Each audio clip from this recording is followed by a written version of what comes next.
نحمده ونستعينه ونستغفره ونؤمن به ونتوكل عليه ونعوذ بالله من شرور أنفسنا ومن سيئات أعمالنا من يهده الله فلا مضل له ومن يضلل فلا هادي له وأشهد أن لا إله إلا الله وحده لا شريك له وأشهد أن محمدا عبده ورسوله أما بعد. கண்ணியத்திற்குரிய அல்லாஹ்வின் அடியார்களே, அல்லாஹ்வை அளவுக்கு அதிகமாக கோபப்படுத்தக்கூடிய ஒரு தினம் என்று இருக்கும் என்றால் அது இந்த டிசம்பர் 31ஆம் தேதியினுடைய இரவுதான். இளைஞர்களுடைய விஷயங்களை நீங்கள் எடுத்து செய்திகளை படித்து பார்ப்பீர்களேயானால் எதற்காக கொண்டாடுகிறார்கள், ஏன் கொண்டாடுகிறார்கள் என்றே தெரியவில்லை. ஆனால் அவர்களுடைய கொண்டாட்டத்தினுடைய சொல்லப்படக்கூடிய கூற்றும் கருத்தும் ஒரு வருடம் முடிகின்றது, இன்னொரு வருடம் தொடங்குகின்றது. இந்த இரண்டிற்கும் இடையில் இருக்கக்கூடிய அந்த நேரம் கொண்டாட்டத்தில் கழிப்பதென்பது சோசியலிசம்.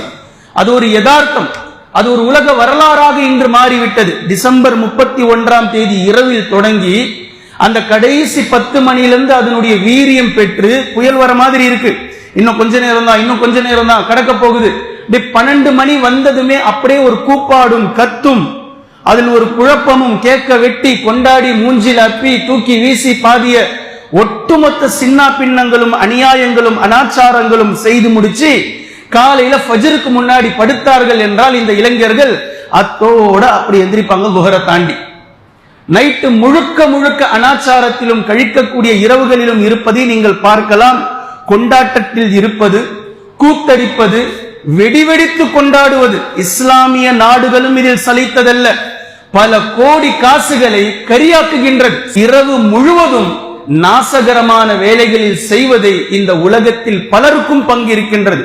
அல்லாஹ்வினுடைய பயமோ, அல்லாஹ்வினுடைய அச்சமோ, நாம் எந்த தீனில் இருக்கிறோம், எந்த மார்க்கத்தில் இருக்கிறோம், எதை கொண்டு நாம் பயணித்துக் கொண்டிருக்கின்றோம், எதை பற்றியும் அவர்களுக்கு கவலை இல்லை. நன்கு பதிய வைத்துக் கொள்ளுங்கள். சில விஷயத்தை நான் சொல்கின்றேன். இவையெல்லாம் சோசியலிசம் அல்ல. இவை ஏதோ ஒரு நாள் கூத்து, ஒரு நாள் விளையாட்டு, கொண்டாட்டம், வெடிவெடிப்பதல்ல. இதற்கு பின்னால் இருக்கக்கூடிய மிகப்பெரிய ஒரு தீய விஷயத்தை நீங்கள் உள்வாங்க வேண்டும். அதை நீங்கள் புரிந்தாக வேண்டும். மேற்கத்திய கலாச்சாரத்தை உலகம் முழுக்க கொண்டு வந்து நிறுத்தியாக வேண்டும் என்று நம்முடைய எதிரிகளுடைய பைலா இருக்கின்றது.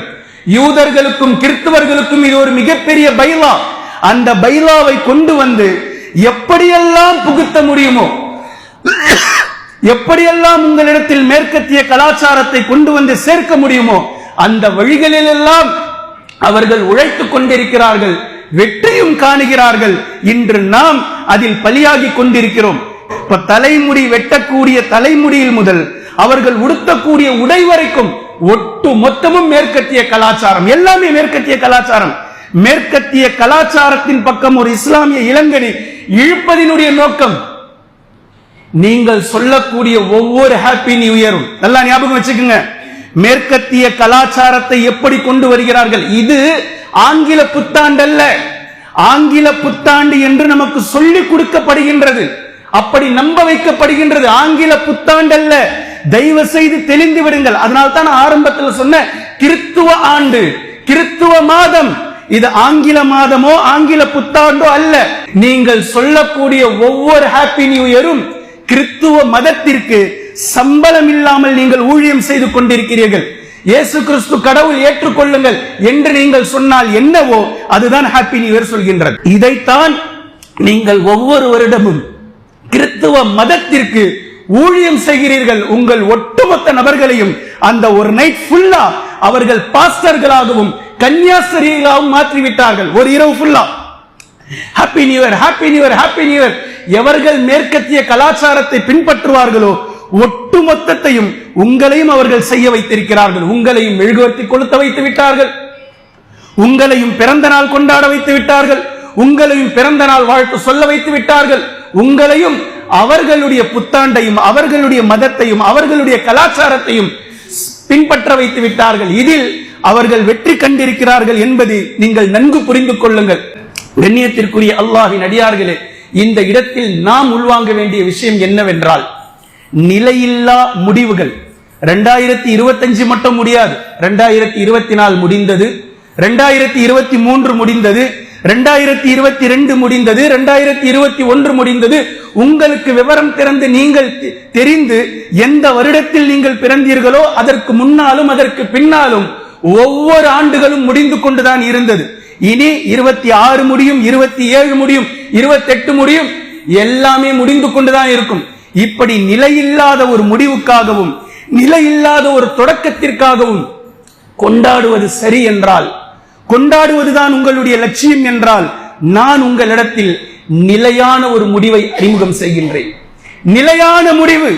இனி அதற்கு பின்னால் அப்படி ஒரு முடிவை நீங்கள் சந்திக்க போவதில்லை. அப்படி ஒரு முடிவு. இந்த முடிவுக்கான நம்முடைய தயாரிப்புகள் என்ன? இந்த முடிவுக்கான நம்முடைய ஏற்பாடுகள் என்ன? அல்லாஹ்வின் தூதர் ஸல்லல்லாஹு அலைஹி வஸல்லம் அவர்கள் கூறினார்கள், மன் ஆகிரு கலாமிஹி லா இலாஹ இல்லல்லாஹ், எவருடைய கடைசி வார்த்தை லா இலாஹ இல்லல்லாஹ்வாக இருக்குமோ தஹலல் ஜன்னah. இது ஒரு ஹதீஸ். இன்னொரு ஹதீஸ், ஒருவருடைய வார்த்தை கடைசி வார்த்தை லா இலாஹ இல்லல்லாஹ்வாக இருக்குமோ வஜபத் லஹுல் ஜன்னah, அவருக்கு சொர்க்கம் வாஜிபாகி விட்டது என்ற இந்த ஹதீஸ்கள் எவ்வளவு தெளிவான விஷயத்தை பேசுகின்றது. ஆனால் யாருக்கும் இதை பற்றி கவலை இல்லை. 2025 முடிவை பற்றி கவலைப்படுபவர்களாகவும் 2025 முடிவை பற்றி சந்தோஷப்படுபவர்களாகவும் மாறுவதில் என்ன அர்த்தம் இருக்கின்றது என்று புரியல. இந்த கலிமா கடைசி வார்த்தையாக இருக்க வேண்டும் என்பதில் மிக துல்லியமான ஒரு பாடத்தை இஸ்லாம் நமக்கு நிகழ்த்தி காட்டியிருக்கின்றது. மொத்தம் 3 கட்டங்களாக இஸ்லாம் நம்மை பிரிக்கின்றது. 3 கட்டங்கள். ஒரு கட்டம் நாம் பிறப்பது. நாம் பிறக்கக்கூடிய நேரத்தில் லா இலாஹ இல்லல்லாஹ் என்ற கோட்பாட்டில், என்ற அடிப்படையில், என்ற சித்தாந்தத்தில் தான் அல்லாஹு தஆலா இந்த உலகத்தில் இருக்கக்கூடிய ஒட்டுமொத்த குழந்தைகளையும் பிறக்க வைக்கின்றான். லா இலாஹ இல்லல்லாஹ் என்ற அடிப்படையில் தான் நாம் பிறந்தோம். உலகத்தில் வாழக்கூடிய எல்லோரும் பிறந்தார்கள். அதில் எந்த மாற்று கருத்தும் இல்லை. அவர்கள் நான் முஸ்லிம் குடும்பத்தில் பிறந்திருந்தாலும் இந்த அடிப்படையில் தான் பிறந்தார்கள். பின்பு அவர்களுடைய பெற்றோர்கள் அவர்களை எப்படி நடத்தினார்களோ அதன்படி அவர்கள் சென்று விட்டார்கள். லா இலாஹ இல்லல்லாஹ் என்ற முதல் அடிப்படையை அல்லாஹ் நமக்கு உதவி செய்து விட்டான். அதன் அடிப்படையில் பிறக்க வைத்து விட்டான். பின்பு அடுத்த 2 விஷயத்தை நம்மிடத்தில் அல்லாஹு தஆலா பேசுகின்றான். அடுத்த 2 கட்டங்களில் நான் எப்படி உன்னை பிறக்க வைத்தேனோ லா இலாஹ இல்லல்லாஹ் என்ற அடிப்படையில், இதே போன்று லா இலாஹ இல்லல்லாஹ் என்ற அடிப்படையில் நீ மௌத்தாகி காட்டு என்று அல்லாஹ் நமக்கு ஒரு சவால் வைத்திருக்கின்றான். நமக்கான முயற்சி அல்லாஹ் தஆலா சொல்லி வைத்திருக்கின்றான். யார் லா இலாஹ இல்லல்லாஹ்வினுடைய அடிப்படையில் மௌத்தாவார்? யார் மௌத்தாவார்? யார் லா இலாஹ இல்லல்லாஹ் என்ற அடிப்படையில் வாழ்ந்தாரோ, யாருடைய வாழ்க்கை லா இலாஹ இல்லல்லாஹ்வினுடைய கோட்பாட்டில் இருந்ததோ, இவர் லா இலாஹ இல்லல்லாஹ்வினுடைய அடிப்படையில் மௌத்தாவார்.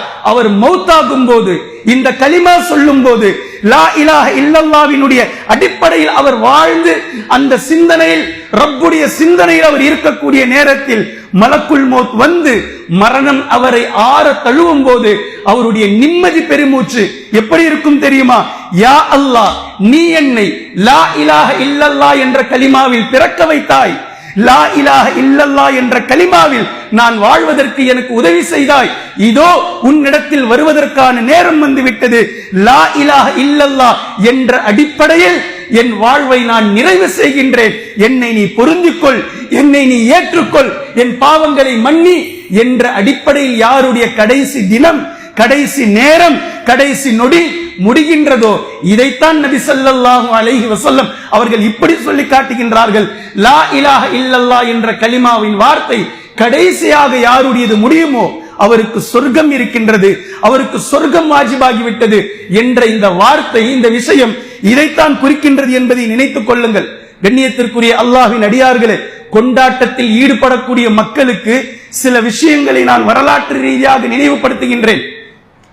சில விஷயங்கள் வரலாற்று ரீதியாக நாம் நினைவில் வைக்க வேண்டும். அநேக மக்கள் டிசம்பர் மாதம் முடிவு முடிஞ்சு போகுது, இன்னும் கொஞ்ச நாள்ல நியூ இயர் என்ற சந்தோஷம். இந்த உலகம் கண்ட பேரழிவுகளில் டிசம்பர் மாதத்தில் அநேக அழிவுகளை இந்த உலகம் கண்டிருக்கின்றது. வரலாற்று ரீதியாக நீங்கள் எடுத்து பார்ப்பீர்களே ஆனால் 1984 போபால் விஷவாயு இன்றும் யாரும் மறக்கவில்லை. இது டிசம்பர் 2 மற்றும் 3 தான் நடந்தது. கிட்டத்தட்ட 20,000-க்கும் மேற்பட்ட நபர்கள் இறந்து போனார்கள். அதே போன்று ஸ்பெடாக் இந்த நிலநடுக்கம் அர்மேனியா என்ற நாட்டில் 1988 நடந்த இந்த மிகப்பெரிய நிலநடுக்கம் கிட்டத்தட்ட 25,000 நபர்களுக்கு மேல் அதில் இறந்து போனார்கள். இது டிசம்பர் 7 நடந்தது. இதே போன்று கனடாவினுடைய ஹாலிபாக்ஸ் என்ற அந்த கிராமத்தில் ஒரு மிகப்பெரிய ஒரு பேர் வெடிப்பு வெடித்தது. இதில் 1917 நடந்தது. கிட்டத்தட்ட 2000-க்கும் மேற்பட்ட நபர்கள் இறந்து போனார்கள். இது டிசம்பர் 6 நடந்தது. அதே போன்று 1947 டெக்சாஸ் சிட்டி அப்படின்ற அந்த ஊர்ல ஒரு மிகப்பெரிய ஒரு பேர் வெடிப்பு வெடித்தது. இதிலும் கிட்டத்தட்ட 700-800 நபர்கள் இறந்து போனார்கள்.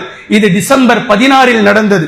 இதே போன்று அன்டீஸ் என்று சொல்லக்கூடிய ஒரு விமான விபத்து, மிகப்பெரிய விமான விபத்து 1972 சென்று கொண்டே இருக்கக்கூடிய நேரத்தில் மக்கள் வாழாத ஒரு பனி பிரதேசத்தினுடைய மலையில் விழுந்து நொறுங்கியது. மக்கள் பலர் அதில் உயிர் தப்பித்தார்கள்.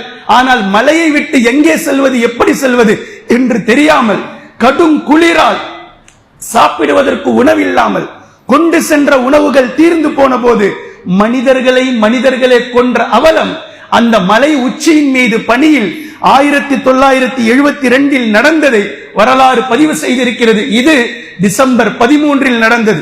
1999 லோதாருடைய மிகப்பெரிய புயல் ஐரோப்பாவினுடைய கண்டத்தை தாக்கி முடித்தது. இது டிசம்பர் 26 நடந்தது. 200-க்கும் மேற்பட்ட மக்களை வாரி தூக்கி சென்றது இந்த புயல். இதே போன்று டிசம்பருடைய முதல் வாரத்தில் 2010 நாம் மறந்திருக்க மாட்டோம், பாகிஸ்தானுடைய மிகப்பெரிய வெள்ளம் கிட்டத்தட்ட 2000-க்கும் மேற்பட்ட மக்களை வாரி சுருட்டி எடுத்துக்கொண்டு சென்றது. இந்த விஷயங்கள் எல்லாம் நீங்கள் மறந்திருக்க மாட்டீர்கள். எல்லாவற்றையும் காட்டிலும் நான் உங்களுக்கு நினைவுபடுத்துவதற்கு சரியானது என்று சொன்னால், நாம் எதை அனுபவித்தோமோ, நாம் எதை அனுபவித்திருக்கின்றோமோ, டிசம்பர் 26 இதே தேதிதான். இதே தேதி 2004 சுனாமியினுடைய பேரழிவை எத்தனை நபர்கள் கண்கூடாக பார்த்தோம், எத்தனை நபர்கள் அந்த களத்திலே இறங்கி வேலை செய்தோம். கிட்டத்தட்ட 2.5 லட்சம் மக்கள் மௌத். ஒரே நேரத்தில் 2 அலைகள் தான்.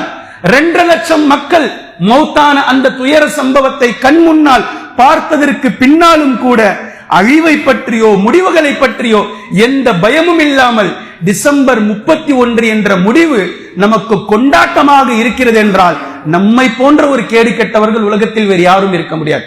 இதே டிசம்பர் 6 1992 முஸ்லிம்களுக்கு மிகப்பெரிய சோதனையாக பாபர் மஸ்ஜித் இடிக்கப்பட்டதும் இந்த டிசம்பர் 6 தான்.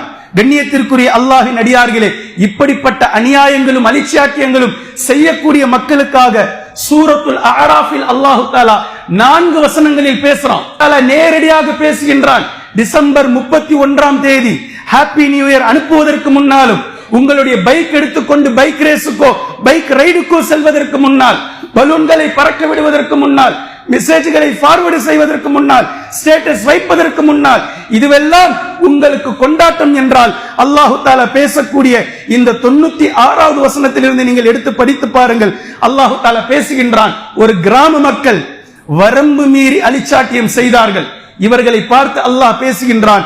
வலவ் அன்ன அஹ்லல் குரா ஆமனூ வத்தகவ், இவர்கள் நம்பிக்கை கொண்டு அல்லாஹ்வை அஞ்சி நல்வழியில் வந்திருந்தால், இந்த கிராம மக்கள் நம்பிக்கை கொண்டு நல்வழியில் வந்திருந்தால், லஃபதஹ்னா அலைஹிம் பரகாத்தின் மினஸ் ஸமாஇ வல் அர்த், வானம் மற்றும் பூமியினுடைய ஒட்டுமொத்த பரக்கத்துடைய கதவுகளையும் நாம் திறந்து வைத்திருப்போம். அல்லாஹ் பேசுறான். ஆனால் வலாக்கின் கذبوا, பட் அவங்க ஈமான் கொள்ளல, அவர்கள் தக்வாவின் அடிப்படையில் வரல.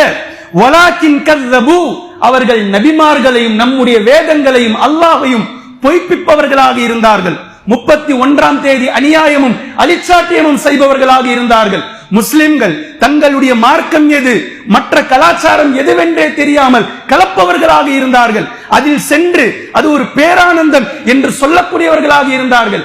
ஹாப்பி நியூ இயர் என்று சொல்லி கிறிஸ்துவ மதத்தினுடைய கலாச்சாரத்தை பின்பற்றுபவர்களாக இருந்தார்கள். கிறிஸ்துவ மதம் வால்லின் என்று அல்லாஹு தஆலா சொல்லி காட்டுகின்றார். வழி தவறியவர்கள், அந்த வழியை இவர்கள் ஆதரித்து அதை சொல்பவர்களாக இருந்தார்கள். இப்படி இருந்ததினால் ஃபஅഖத்னாஹும் பிமா கானூ யக்ஸிபூன், இவர்கள் செய்து கொண்டிருந்த இந்த அநியாயத்தினால் மிகப்பெரிய ஒரு பேரிடியை கொண்டவர்களை நாம் பிடித்தோம், ஒட்டுமொத்தமா நாசமாக்கிட்டோம், அழிச்சு முடிச்சிட்டோம். இப்ப அல்லாஹு தஆலா பேசுறான், உங்களுடைய மவுத் பகல்ல தான் வரும், இரவுல தான் வரும். ஏதாவது இருக்கா சான்று?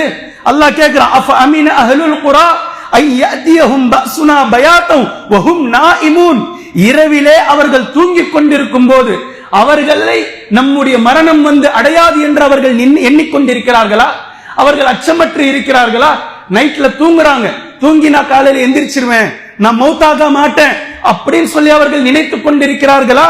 அவ அமீன அஹ்லுல் குரா ஐ யஅதியஹும் பஸ்னா வஹும் யலஅபூன், அல்லது பகல் நேரங்களிலே அவர்கள் விளையாடி கொண்டிருக்கும் நேரத்தில் அவர்களுக்கு மௌத் வராது என்று அவர்கள் நினைத்துக் கொண்டிருக்கிறார்களா? உங்களுடைய விஷயம்தான் என்ன? மௌத் வரும், இரவு நேரத்தில் உறங்கிக் கொண்டிருந்தாலும் வரும், பகல் நேரத்தில் நீங்கள் விளையாடி கொண்டிருக்கும் போதும் வரும் என்று சொல்லிட்டு அல்லாஹு தஆலா பேசுறான். அஃப அமினு மக்கரல்லாஹ், அல்லாஹ்வினுடைய ஹிக்மத், அல்லாஹ்வினுடைய சூழ்ச்சி, அல்லாஹ்வினுடைய மதிநுட்பம் என்னவாக இருக்கும் என்பதை விட்டுவிட்டு நீங்கள் அச்சமற்று இருக்கிறீர்களா? யார் அச்சமற்று இருப்பார்கள் தெரியுமா? இப்ப அல்லாஹ் டிக்ளேர் பண்றான், யார் அச்சமற்று இருப்பார்கள் தெரியுமா? ஃபலா யஅமனு மக்ரல்லாஹி இல்லல் கௌமுல் காசிரூன், எவர்கள் நம்மிடத்திலே நாளை மறுமை நாளையில் நஷ்டவாளிகளாக நிற்க போகிறார்களோ அவர்களை தவிர வேறு யாரும் அச்சமற்று இருக்க மாட்டார்கள். அல்லாஹ்விடத்தில் தௌபா செய்யுங்கள். யா அல்லாஹ், நஷ்டவாளிகளுடைய கூட்டம் நாங்கள் அல்ல, நாங்கள் உனக்கு பயப்படுகின்றோம், உன்னுடைய இந்த அஸாபுகளை பயப்படுகின்றோம், உன்னுடைய பேரழிவுகளை நீ திடீர் என்று கொண்டு வரக்கூடிய இந்த நிலையை கண்டு நாங்கள் அஞ்சுகிறோம், எங்களுடைய ஈமானையும் எங்களுடைய தக்வாவையும் நீ அதிகப்படுத்து, நாங்கள் மரணிக்கக்கூடிய நேரத்தில் உன்னிடத்திலே பொருந்திக் கொள்ளப்பட்டவர்களாக எங்களுடைய முடிவு மிக அழகான முடிவாக இருப்பதற்கு நீ எங்களுக்கு உதவி செய் என்று தௌபா செய்து தயவு செய்து மீளுங்கள். எத்தனை நபர்களுடைய மௌத் டிசம்பர் 31ஆம் தேதியினுடைய இரவில் இருக்கும் என்று நமக்கு தெரியாது. எத்தனை நபர்களுடைய மௌத் ஜனவரி 1ஆம் தேதி இருக்கும் என்று நமக்கு தெரியாது. ஆனால் நாம் அன்றைய இரவுகளையும் அதனுடைய பகல்களையும் சந்தோஷம் என்றும் கொண்டாட்டம் என்றும் மாற்றிக்கொண்டிருக்கின்றோம். ஒவ்வொரு அஸாபுகளும் நமக்கு புரிய வைக்கின்றது, மனிதன் பலவீனமானவன், மனிதன் பலவீனமானவன். இன்னல்லாஹ அலா குல்லி ஷைஇன் கதீர், அல்லாஹ் ஒருவன் தான் அத்தனை பொருட்களின் மீதும் வஸ்துக்களின் மீதும் ஆற்றல் பெற்றவன் என்பதை ஒவ்வொரு பேரழிவுகளும், ஒவ்வொரு நிலநடுக்கமும், ஒவ்வொரு சுனாமியும், ஒவ்வொரு நிலச்சரிவுகளும் அல்லாஹ்வினுடைய பலத்தையும் அல்லாஹ்வை பற்றிய சிந்தனை நமக்கு தூண்டினாலும் நம்முடைய நிலைப்பாடுகள் நம்மிடம் இருந்து மாறியதாக இல்லை. அதே போன்று ஒவ்வொரு பேரழிவுகளும் தண்டனை மட்டுமல்ல, இது ஒரு கடுமையான எச்சரிக்கை. இறந்து போனவர்களுக்கு அது தண்டனை, அதே பேரழிவில் சிக்கிக் கொள்ளாமல் அல்லாஹ் தஆலா யாரை வேறு ஊர்களில் படைத்து காப்பாற்றினானோ இவர்களுக்கு எச்சரிக்கை. இது போன்ற விஷயங்களில் இளைஞர்கள் மிக கவனமாக இருக்க வேண்டும் என்பதை நினைத்துக் கொள்ளுங்கள். அதே போன்று ஒரு சமூகம் பாவத்தின் பக்கம் செல்கிறது என்றால் இதை நாம் தடுத்து நிறுத்தியாக வேண்டும். சமூகத்தினுடைய பாவங்கள் ஒரு சமூகத்தை அழிப்பதற்கு போதுமானதாகும்.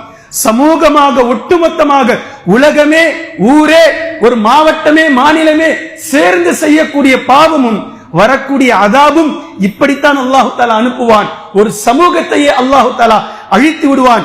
இதே போன்று மரணம் அல்லாஹ்விடத்தில் தேதியை கேட்டு காத்து கொண்டிருக்கின்றது. அல்லாஹ் விளங்குங்க, மௌத் ஒவ்வொரு நாளும் யார் யாருடைய மரணம் என்று அல்லாஹ்விடத்தில் அவன் சொல்லக்கூடிய தேதிக்காக காத்துக் கொண்டிருக்கின்றது. மலக்குல் மௌத் ரெடியா இருக்கிறார். இரவில் தூங்கியவர்கள் நினைச்சு பார்க்கல நிலச்சரிவுக்குள் செல்வோம் என்று. டிசம்பர் 2024 2025 அந்த கடைசியில 2004 அந்த கடைசியில அவர்கள் நினைத்து பார்க்கல 25ஆம் தேதி நைட் கடலுக்கு போனவங்க காலை நாம் நம்முடைய ஊரிலே இப்படி ஒரு சுனாமி வரும், இப்படி வாரி சுருட்டி எடுத்து செல்லும் என்று நினைத்து பார்க்கவில்லை. மரணம் எங்கு இருக்கின்றது என்று தெரியாது என்பதனால் தான் அல்லாஹ்வின் தூதர் ஸல்லல்லாஹு அலைஹி வஸல்லம் அவர்கள் கூறினார்கள், செருப்பு வாரை விட நெருக்கமாக இருக்கின்றது. உங்களுடைய மௌத் உங்களுடைய செருப்பு வாரை விட உங்களுக்கு நெருக்கமாக இருக்கின்றது என்பதை கூறி காட்டினார்கள். இந்த மரண நேரம் நமக்கு சரியானதாக இருக்க வேண்டும் என்று நினைத்தால் அமல்களை கொண்டும் அல்லாஹ்விடத்தில் ஈமானை கொண்டும் அளவுக்கு அதிகமாக நெருங்க துவங்கி விடுங்கள். நம்மளுடைய கடைசி நேரம் சரியானதாக இருக்க வேண்டும். இதை பற்றி நபி ஸல்லல்லாஹு அலைஹி வஸல்லம் அவர்கள் அளவுக்கு அதிகமான எச்சரிக்கை செய்திருக்கிறார்கள். உங்களுடைய கடைசி நேரத்தை அழகாக்கிக் கொள்ளுங்கள். ஷுஐப் அலைஹிஸ்ஸலாம் அவர்கள் அவர்களுடைய சமூக மக்களிடத்திலே சொன்னார்கள், இன் உரீது இல்லல் இஸ்லாஹ் மஸ்ததாத், என்னால் இயன்றவரை உங்களுக்கு மத்தியில் சீர்திருத்துவதையே நான் விரும்புகின்றேன். வமா தௌஃபீகி இல்லா பில்லாஹ், நல்வாய்ப்பு என்பது எனக்கு அல்லாஹ் எனக்கு வழங்கினாலே தவிர இல்லை. அலைஹி தவக்கல்து வ இலைஹி உனீப், அவன் மீது நான் நம்பிக்கை கொள்கின்றேன், அவன் பக்கமே நான் மீளுகின்றேன் என்று ஷுஐப் அலைஹிஸ்ஸலாம் அவர்கள் சொன்ன வார்த்தையை அல்லாஹ் தஆலா குர்ஆனில் பதிவு செய்கின்றான். மூசா அலைஹிஸ்ஸலாம் அவர்களுடைய மௌத், மலக்குல் மௌத் வந்தபோது நீண்ட நெடிய ஹதீஸை நீங்கள் அத்தனை நபர்களும் படித்திருப்பீர்கள். மரணம் வந்து தழுவும் நேரத்தில் மூசா அலைஹிஸ்ஸலாம் அவர்கள் அல்லாஹ்விடத்தில் ஆசையை வைக்கிறார்கள், யா அல்லாஹ், மஸ்ஜிதுல் அக்ஸா பலஸ்தீனுக்கு நான் சென்றதற்கு பின்னால் என்னுடைய மரணத்தை எனக்கு கொண்டு வா. பலஸ்தீனுக்கு வெளியே இருக்கிறாங்க. மலக்குல் மௌத் வந்து பேசும்போது, நான் பலஸ்தீனுக்குள்ளாக மஸ்ஜிதுல் அக்ஸாவை நோக்கி நின்ற நிலையில் என்னுடைய ரூஹை நீ எடு என்று சொல்லி அல்லாஹ் தஆலா அவகாசம் அளிக்கின்றான். சென்று மஸ்ஜிதுல் அக்ஸாவிற்கு எதிரே நிற்கிறார்கள். உயிர் வாங்கப்படுகின்றது, ரூஹ் எடுக்கப்படுகின்றது. கடைசி நிலையை எவ்வளவு அழகாக அல்லாஹ் தஆலா மாற்றி அமைக்கின்றான் என்று பாருங்கள். சுலைமான் அலைஹிஸ்ஸலாம் அவர்கள் மஸ்ஜிதுல் அக்ஸாவை கட்டிக் கொண்டிருக்கும் வேலையை வாங்கிக் கொண்டிருக்கும் பணியில் சுலைமான் அலைஹிஸ்ஸலாம் அவர்களை அல்லாஹ் தஆலா நிற்க வைத்து அப்படியே ரூஹை எடுத்தான்.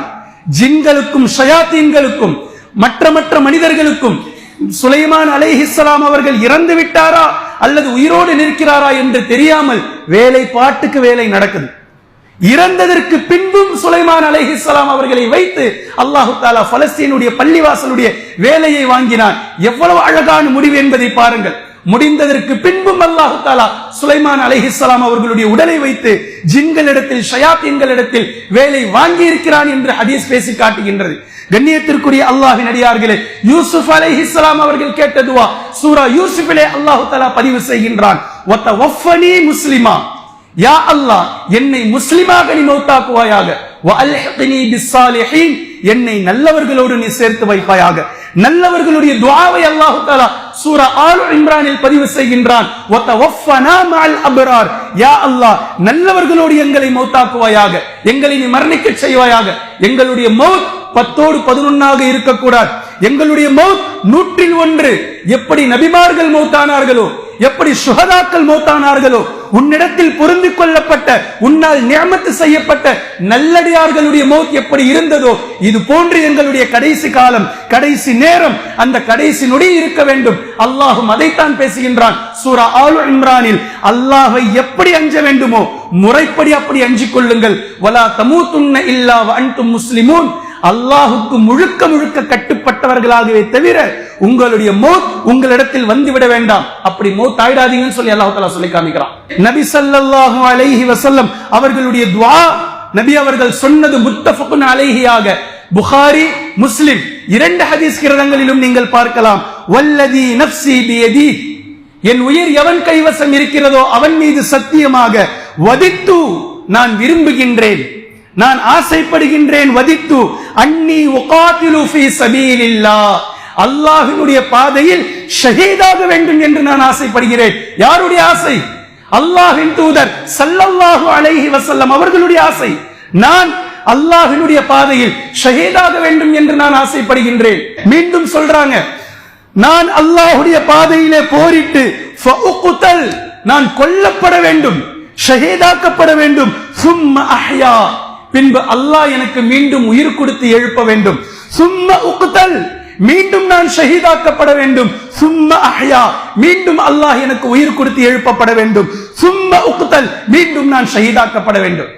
எத்தனை முறை இந்த உயிர் அல்லாஹ்வினால் இந்த உலகத்தில் வாழ்வதற்கு கொடுக்கப்பட்டாலும் அத்தனை முறையும் நான் அவனுடைய பாதையில் ஷஹீதாக வேண்டும், ஷஹீதாக வேண்டும், ஷஹீதாக வேண்டும், போர்க்களத்திலே நான் கொல்லப்பட வேண்டும் என்று தங்களுடைய முடிவு இப்படி இருக்க வேண்டும் என்று அல்லாஹ்வின் தூதர் ஸல்லல்லாஹு அலைஹி வஸல்லம் அவர்கள் ஆசைப்பட்டது ஹதீஸிலே புகாரி முஸ்லிமிலே நீங்கள் பார்க்கலாம். நபி ஸல்லல்லாஹு அலைஹி வஸல்லம் அவர்கள் ஹஜ்ஜுக்கு பின்னால், நபி அவர்கள் ஹஜ் முடிந்ததற்கு பின்னால், ஹஜ்ஜத்துல் விதா விடை பெறக்கூடிய இந்த ஹஜ்ஜிற்கு பின்னால் 2.25 மாதம் நபி அவர்கள் உயிரோடு இருந்தார்கள்.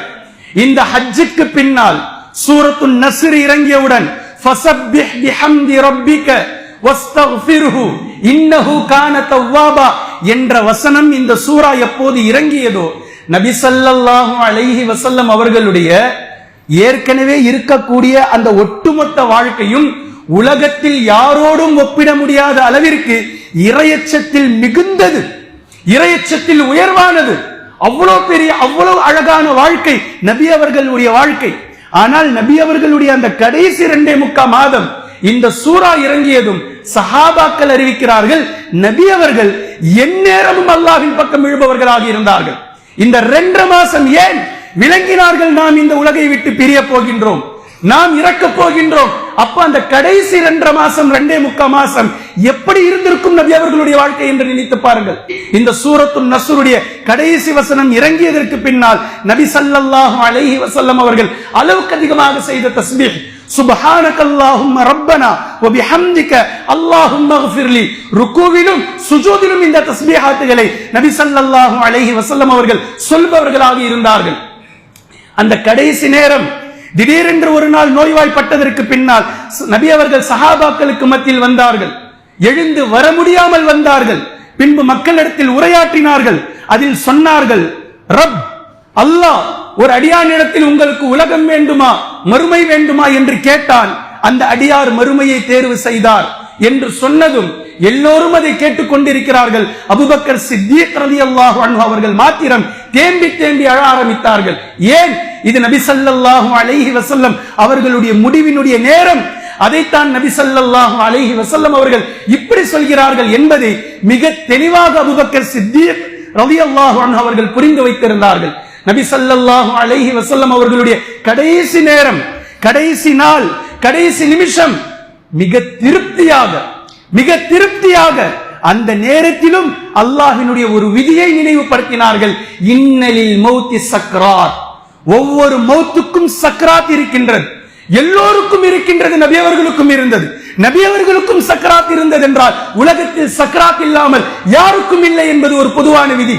சக்ராத் எல்லோருக்கும் இருந்தது. ஆனாலும் மன திருப்தியோடு, ஆத்ம திருப்தியோடு நபி ஸல்லல்லாஹு அலைஹி வஸல்லம் அவர்கள் லா இலாஹ இல்லல்லாஹ் என்ற கலிமாவோடு அல்லாஹ்வை நோக்கியவர்களாக, தங்களுடைய ஆட்காட்டி விரலால் வானத்தை நோக்கி காட்டியவர்களாக, அல்லாஹும்ம இக்ஃபிர்லி வ அல்ஹிக்னி பிர்ரஃபீகில் அலா, யா அல்லாஹ் என்னை என் நண்பனோடு உயர்வான உன்னோடு என்னை நீ சேர்த்துக்கொள், என் பாவங்களை மன்னி என்ற துஆவோடு லா இலாஹ இல்லல்லாஹ் என்ற கலிமாவில் பிறந்தேன், அதன்படி வாழ்ந்தேன், அதற்காக பாடுபட்டேன், 23 ஆண்டுகள் இதன் பக்கம் மக்களை அழைத்தேன்.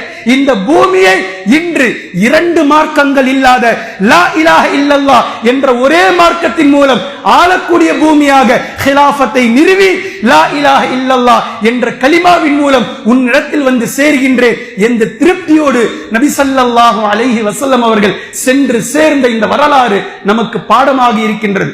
உலகத்தில் ஒவ்வொரு முஃமின்களுக்கும் மிக அழகான சுப செய்தியை நபி ஸல்லல்லாஹு அலைஹி வஸல்லம் அவர்கள் சொல்லிவிட்டு சென்றிருக்கிறார்கள். முஸ்லிமுடைய ஹதீஸ், லா யமூதன்ன அஹதுக்கும், உங்களில் யாரும் மரணிக்க வேண்டாம். நபி அவர்கள் சொல்றாங்க, உங்களுடைய மௌத், உங்களில் யாரும் மரணிக்க வேண்டாம், இல்லா வஹுவ யுஹ்சினு பில்லாஹி ظن, அல்லாஹ்வின் மீது நல்லெண்ணம் கொண்டவர்களாகவே தவிர மரணிக்க வேண்டாம். இவர் நல்ல முறையில் வாழ்ந்து நாம் மௌத்தாகத்தான் போகின்றோம் என்ற நிலையை உணர்ந்து சுய விருப்பத்தோடு, சுய சிந்தனை அவருடைய படுக்கையிலே இருந்து மௌத்துடைய அறிகுறிகளை காணும் போதுதானே இந்த எண்ணம் வரும். இப்ப இதற்குள் மறைந்திருக்கக்கூடிய மிக அழகான சுப செய்தி என்ன தெரியுமா? இந்த நிலையை யார் அடைவார் என்றால், மரணிக்கக்கூடிய நேரத்தில் மௌத்து வரை யார் லா இலாஹ இல்லல்லாஹ் என்ற கலிமாவினுடைய அடிப்படையில் தன்னுடைய வாழ்க்கையை அமைத்தாரோ, தன் குடும்பத்தார்களுடைய வாழ்க்கையை அமைத்தாரோ, சமூக பொறுப்போடு லா இலாஹ இல்லல்லாஹ் என்ற கலிமாவுக்காக பாடுபட்டாரோ, இவருடைய கடைசி நேரம், இவருடைய மனம் நிம்மதியானதாக இருக்கும். யா அல்லாஹ், என்னுடைய மௌத் நிகழப் போகின்றது, என்னுடைய மௌத் நிகழப் போகின்றது. மனதிலே ஒரு திருப்தி. எதற்காக நாம் பாடுபட்டோமோ, எதற்காக நாம் நினைத்துக் கொண்டிருந்தோமோ, அந்த நாளினுடைய கடைசி நேரம் இதுதான், இதுதான் அந்த நாள், இனி அல்லாஹ்வை நாம் சந்திக்க இருக்கின்றோம் என்ற இந்த நிலையில் அவர் நிம்மதியோடு மரணிப்பார். ஒரு முஃமினுடைய உள்ளம் பதப்பதைப்பதாக கடைசியில் அல்லாஹ் விடமாட்டான். ஒரு முஃமினுடைய உள்ளத்தில் அல்லாஹு தஆலா கடைசியில் ஒரு நிம்மதியை தருவான். இந்த நிம்மதி இம்மையினுடைய நிம்மதி அல்ல, மறுமையினுடைய நிம்மதி. மௌத்துக்கு பின்னாலும் கடைசி வரை அவர் அனுபவிப்பார். இந்த சுப செய்தியை நபி ஸல்லல்லாஹு அலைஹி வஸல்லம் அவர்கள் இந்த ஹதீஸிலே வைத்து பேசி இருக்கிறார்கள். எனவே கண்ணியத்திற்குரிய அல்லாஹ்வின் அடியார்களே, அனாச்சாரமும் அலிச்சாட்டியமும் டிசம்பர் 31 ஜனவரி 1 இது நம்முடைய இலக்கல்ல, இது நம்முடைய நோக்கமும் அல்ல. மீண்டும் நினைவுபடுத்துகின்றேன், நீங்கள் சொல்லக்கூடிய ஒவ்வொரு ஹாப்பி நியூ இயரும், நீங்கள் மெசேஜ் செய்யக்கூடிய ஒவ்வொரு ஹாப்பி நியூ இயரும், நீங்கள் கிறிஸ்துவ மதத்திற்கு, அவர்களுடைய கலாச்சாரத்திற்கு நீங்கள் சம்பளம் இல்லாமல் வேலை செய்து கொண்டிருக்கிறீர்கள் என்பதை நினைவில் வைத்துக் கொள்ளுங்கள். தயவு செய்து இது போன்ற கலாச்சாரங்களில் இருந்து எட்டி வாருங்கள். மேற்கத்திய கலாச்சாரத்தை அடியோடு ஒழிப்பதுதான் ஒரு முஃமினுடைய வேலையாக இருக்க வேண்டுமே தவிர, மேற்கத்திய கலாச்சாரத்தை நாமும் பின்பற்றிக் கொண்டு அதை சரளமாக கடந்து செல்லக்கூடிய அயோக்கியர்களாக ஒரு முஸ்லிம், ஒரு முஃமின் கண்டிப்பாக இருக்க மாட்டார். மேற்கத்திய கலாச்சாரத்தை எதிர்ப்பது நம்முடைய கடமை, அதனுடைய ஒரு பங்குதான் இந்த டிசம்பர் 31 ஜனவரி 1 இதை அடியோடு ஒழித்தாக வேண்டிய கடமை முஸ்லிம்களிடத்தில் இருக்கின்றது. எனவே அல்லாஹ் பாதுகாக்கட்டும். அல்லாஹ்வினுடைய கோபத்தை உச்சத்திற்கு கொண்டு செல்லக்கூடிய நாள் என்றும், அந்த இரவு என்றும், மறுநாள் பகல் என்றும் நீங்கள் நினைவில் வைத்துக் கொள்ளுங்கள். அல்லாஹ் அவனுடைய அதாபில் இருந்து நம்மை பாதுகாப்பானாக. எந்த அதாபை கொண்டு இதுவரை அல்லாஹு தஆலா இந்த சமூகங்களுக்கு பாடத்தை தந்திருக்கின்றானோ, அவன் எந்த பாடத்திற்காக, எந்த எச்சரிக்கைக்காக கொண்டு வந்தானோ, அதில் முழுமையான படிப்பினை பெற்றவர்களாக, அல்லாஹ்விடத்தில் திருப்தி கொண்டவர்களாக நம்முடைய மௌத் நபி ஸல்லல்லாஹு அலைஹி வஸல்லம் அவர்கள் எப்படி ஆசைப்பட்டார்களோ அதே ஆசை நம்மில் ஒவ்வொருவருக்கும் இருப்பது என்பது நபி அவர்களை நாம் நேசிக்கிறோம் என்பதற்கான அடையாளம். எனவே நம்முடைய மௌத் அல்லாஹ்வினுடைய பாதையில், அவனுடைய தீனுக்காக, அவனுடைய மார்க்கத்திற்காக லா இலாஹ இல்லல்லாஹ் என்ற கலிமாவில் பிறந்தோம், அந்த கலிமாவில் வாழ்ந்தோம், கடைசியாக நம்முடைய மூச்சும் நம்முடைய உயிரும் இதே கலிமாவுக்காக சென்றது என்று இருக்கட்டும். அல்லாஹ்வுடைய பதிவேட்டில் அல்லாஹ் நம்மை பொருந்திக் கொள்வானாக. வ ஆகிரு தஅவானா அல்ஹம்துலில்லாஹி ரப்பில் ஆலமீன்.